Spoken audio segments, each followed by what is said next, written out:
नमस्कार,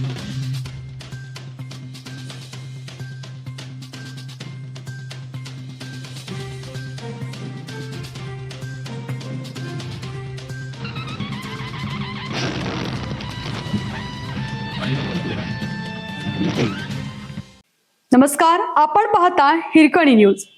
हिरकणी न्यूज प्रत्येक क्षण ताज्या घडामोडी आणि महत्त्वाच्या प्रत्येक बातमीसाठी नेहमी तत्पर. शासकीय रुग्णालयात औषधे उघड्यावर. पद्मभूषण वसंतदादा पाटील सर्वोपचार रुग्णालय येथे औषधं उघड्यावर ठेवण्यात आली असून या प्रकरणी रुग्णालय प्रशासन व संबंधित बेजबाबदार अधिकाऱ्यांवर गुन्हे दाखल करून कारवाई करण्यात यावी अशी मागणी सृष्टी संवर्धन फाउंडेशनचे अध्यक्ष रवींद्र वळवडे यांनी अन्न व औषध विभागाचे आयुक्त तुकाराम मुंडे यांच्यासह शासनाकडे केली आहे. निवेदनानुसार रुग्णांना देण्यात येणाऱ्या औषधांचा साठा पुरुष शल्य विभाग, औषध भांडार व औषध डिस्पेन्सरीच्या बाहेर पॅसेजमध्ये चुकीच्या पद्धतीनं तर काही साठा महिलांच्या स्वच्छतागृहाशेजारीही ठेवण्यात आला आहे. या प्रकरणी संबंधितांवर गुन्हा दाखल करण्यात यावा अशी मागणी केली आहे.